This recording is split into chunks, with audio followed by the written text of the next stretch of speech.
Money Troubles, based on Luke chapter 19, verse 36 through chapter 20, verse 26, and chapter 22, verses 1 through 4. Matthew chapter 21, verses 8 through 17, and chapter 22, verses 15 through 22, and the book of Mark, chapter 12, verses 13 through 34. On the first day of the week, people crowd the road to Jerusalem to celebrate the Passover feast of the Jews.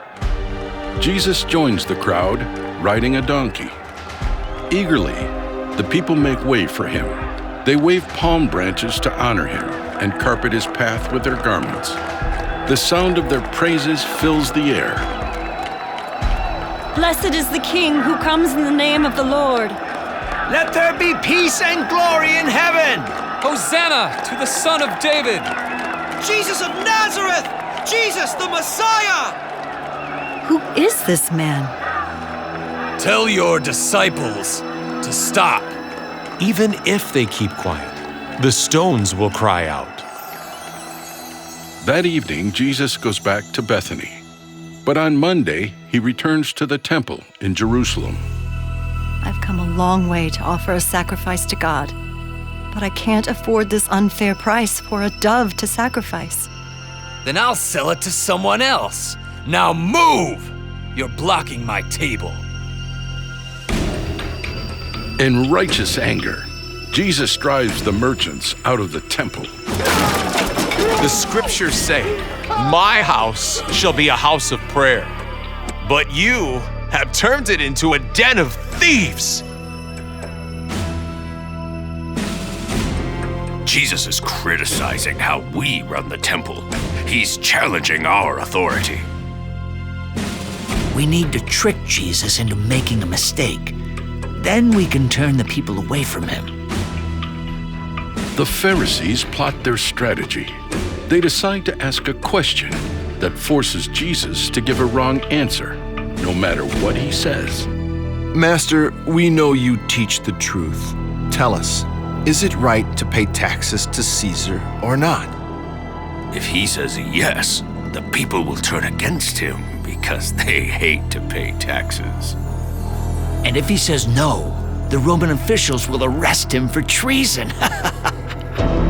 Jesus knows this is a trick question, so he asks to see a Roman coin. Look at this coin. Whose picture and words are on it? Caesar's. Give to Caesar the things that are Caesar's. Give to God the things that belong to God. The Pharisees are not able to trick Jesus. They admire his skill at answering their question, but they try again later. Which commandment is the most important one? Love the Lord your God with all your heart, and with all your soul, and with all your mind, and with all your strength. And here is the second commandment. Love your neighbor as yourself. You have spoken the truth. To love God and to love your neighbor are more important than giving burnt offerings. You are close to God's kingdom. Jesus and his disciples return to Bethany. Later that night, Judas hurries to Jerusalem to carry out an idea he's been planning. I want to see the chief priest.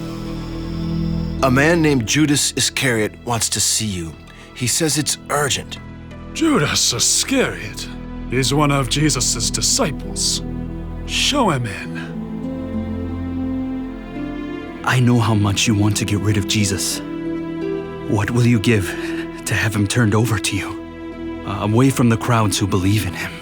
30 pieces of silver. After this, Judas watches for the right time to turn Jesus over to the Jewish leaders.